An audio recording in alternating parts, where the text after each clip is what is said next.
Hello, everybody. It's been a while since I've done a SoulBytes in the text, so I think we could all use a little bit of peace and connection to a deeper world and to our own souls. So we're just going to spend a few minutes in the text of Shar HaYichud, and actually I'm going to restart. In the previous, I think there were three SoulByte classes where I was teaching from inside the text. Now I'm going to move to the commentary of Rabbi Hillel of Paritch, Hillel of Paritch. It's going to be a lot easier for us to understand. So, without further ado, just a little soul bite. Hopefully will refresh your soul. It certainly refreshes mine. So we're just going to start from the beginning here, chapter 1 of the commentary of Hillel of Paritch, left B or left column. Shema Yisrael, Havaya Elokeinu, Havaya Echad. Hear, O Israel, the Lord, the vast, all there is our God and our Creator. The Lord is one, really, literally, hear, O Israel, the Lord our God, the Lord is one. Uba Rambam, Hilchos Yesodei HaTorah, Perek Aleph, Halacha Aleph. So Maimonides, the one of the premier holy tzaddikim and codifiers of the Torah. I mean, everybody's heard of Maimonides, right? If only for the local hospital, also known as the Rambam, wrote a book on halacha, on law. He wrote many of the definitive laws, including the 13 principles of faith, of Torah faith. But in any case, he says in his book called Yisodei Torah, the foundations of Torah, in the first chapter, in the first law, the first halacha, he says, Yisod HaYisodos, the foundation of foundations, the Amud HaChachmos, and the pillar of all wisdoms. Leda is to know, is to really know. Sheyesham Elaka, that there's a God. Vahu Mamsi Kol Nimsa, and what about God? What does it mean, God? He is the cause of all effects. And everything that exists comes from him. Ubalach, that's halacha aleph, that's the first halacha, the first law, in this chapter. Balacha Zayin, and in the seventh law, Elokaze Echadhu. We have to know, it's a foundation of the foundations and the pillar of all wisdoms. To know, A, that there's a God, that everything comes from him, and then in the seventh law, to know that he is one. What does that mean, that he is one? That's the Shema, Shema Yisrael, Hear, O Israel, the Lord our God, the Lord is one. What does that mean, one? So he'll just enter that question. Move on midvarav. V'yadiyas davar zeh hu mitzvahs aseh, shenemar Shema Yisrael chulu. And this is actually a positive commandment. It's actually incumbent upon all humans to actually know this, not just to think it, not just to have heard it, not to believe it, but to know it. What does it mean to know something? Like, think of something you know, like you really know. Like, there's a desk where this folder, my computer is sitting on a desk. I know that. You're not going to convince me it's not true. So we have to know it at least on that level, that there is a God, that he is the cause of all effects, and then that he is one. And the knowing of this is a commandment, a positive commandment from the Torah. What does that mean, a commandment, a positive commandment? Something that we are required to do. We're required to come to the place where we know this. So how does that happen? Well, one of the main ways it happens is through the mystical Torah, and particularly through this text, which is why I keep learning it and teaching it. Okay, continuing on. Move on midvarav. So it's understood from his words. She'inyin Shema, Eino Shmiya Bilvad. This whole idea of Shema Yisrael, hear, O Israel. What does that mean, hear? So it's not referring only to physical hearing. Ba'ozen hagashmi. Rak hakavana hu havana. But rather what it really means is to understand. Now we're just setting up the stage here. I'm really going to try to do one of these every week. But we're setting up the stage. What does it mean to hear on a spiritual level? What spiritual quality of the soul, the mind, corresponds to the physical quality of hearing? It is understanding things conceptually. Okay, so that's the commandment. Hear, O Israel, is understand it. Not just hear it with your brain, with your ear. Understand it with your brain. Shenikra shmiya. Al shem panimiya sa'ozen. This is also referred to as the inner quality of the ear. Panemius ha'ozen. Shukoach haruchnius hamalubash bo. This is a spiritual quality that is enclosed in the ear. The soul has many, many powers. That's how it can bring, you into life and experience life and impact life and have free choice. So the soul has power of vision. It's when it's in the body. When it's not in the body, like in near-death experiences, we have these stories from real people of how the soul was moving around and looking in different rooms and whatever, showing that when the person's eyes were closed, and when the soul was rising out of the body, it still had the power to see, even physically, just not through the eyes.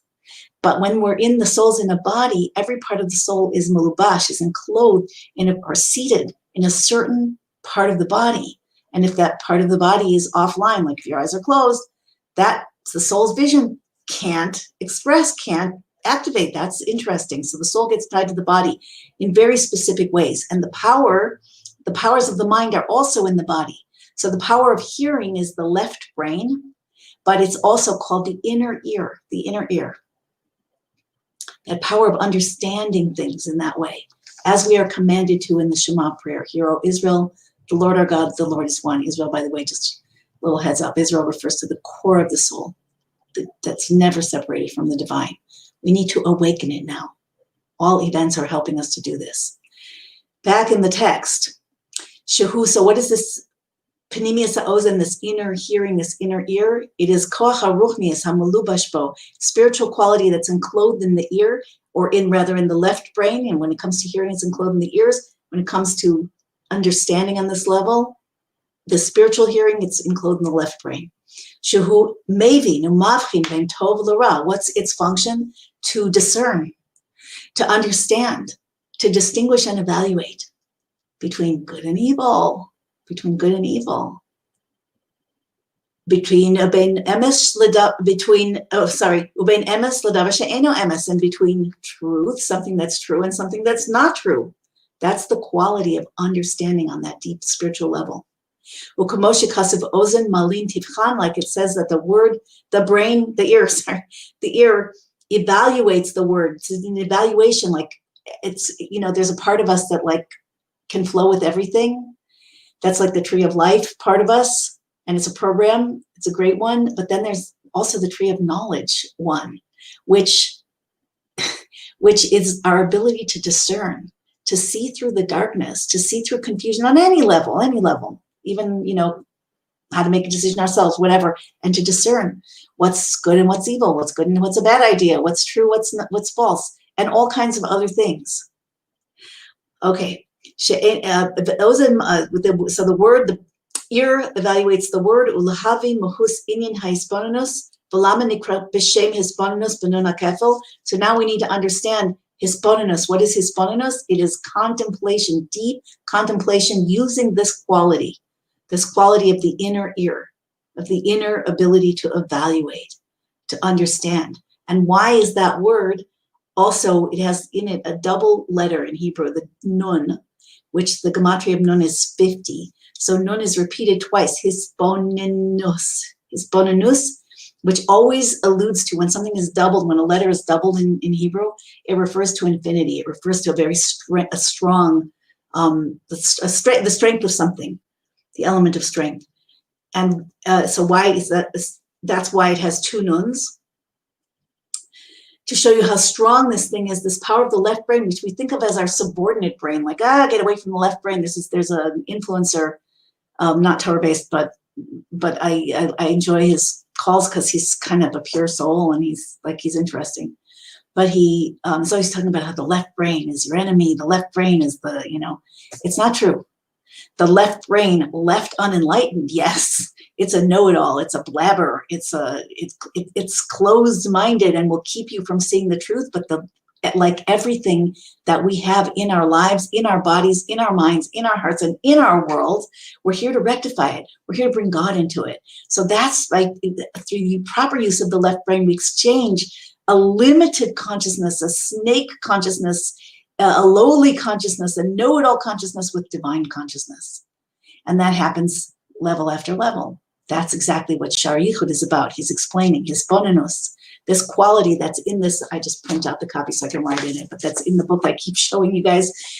Shar HaYichud of the Mittler Rebbe, second Rebbe of Chabad.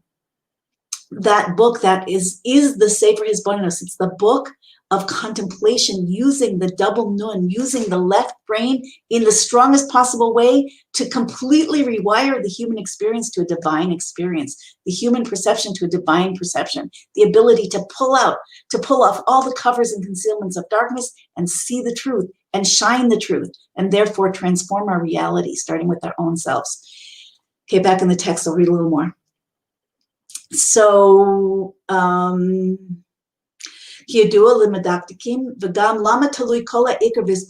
why is it that it all depends on hisbonenus?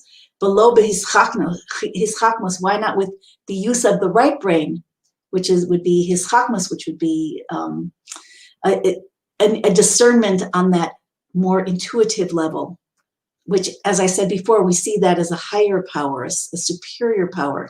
Why is it that to know God, we have to use the left brain?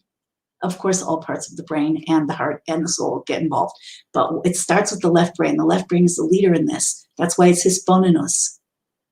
Using the word bina. Bina is the Hebrew word, B-I-N-A, for the quality of the soul, that inner ear, that discernment that is included in the left brain. The soul power is called bina, and the soul power that's mulubash, that's included in the right brain, is called chachma, C-H-O-C-H-M-A,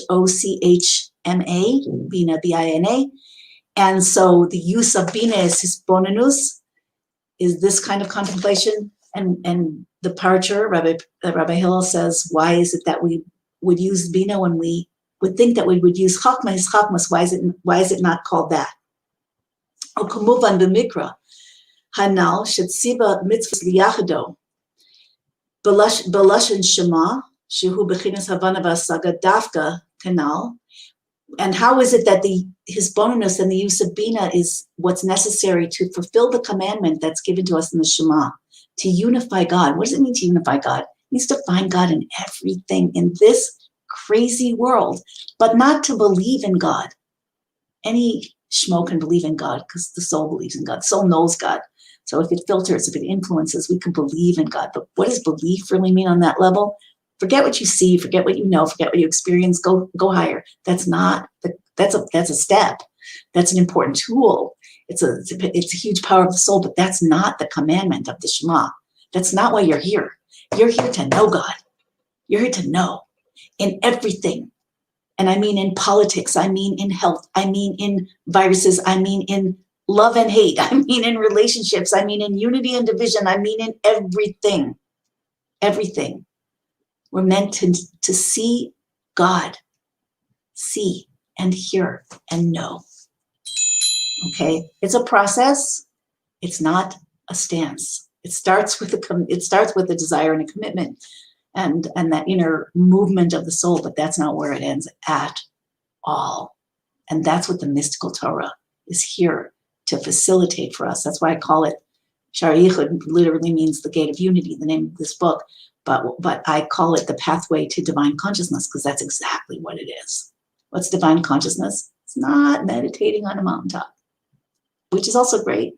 Divine consciousness is seeing the truth and the divine and being able to interact with it in a totally empowered way here, right here. When I say here, I mean everything that we're experiencing as human beings, especially now.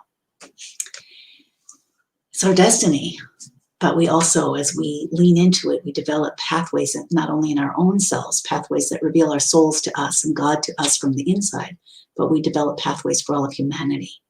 So we facilitate the birthing of a new era in a far more easy and smooth and miraculous and blessed way.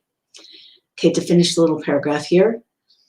So the commandment to unify God, to see God in everything and to know God in everything, that is enumerated in the Shema prayer, that it happens through the left brain, but through grasping. What does the left brain do? It's like chewing and digesting. It's not like looking at. It's like internalizing. You have to take bite-sized pieces, chew them up. They go through your whole digestive system until they become part of you. This has to become part of you. And that happens through the left brain, through the inner ear. Shema, hear, O Israel. And this is called Havana, which Havana means understanding, and Hasaga, which means grasping, both with the left brain. Velo bechinas Chachma, and it's not from the right brain. It's not Chachma. Ube'emes ha-Chachma hi lamayla mibchinas bina kiyidua. Even though in truth, Chachma is a higher quality, higher soul power than Bina. It's more all-encompassing, more subtle, more sublime. Okay, that's bite-sized, right? Stop it here. Something you can take home with you. So see you next time. Take care, everybody.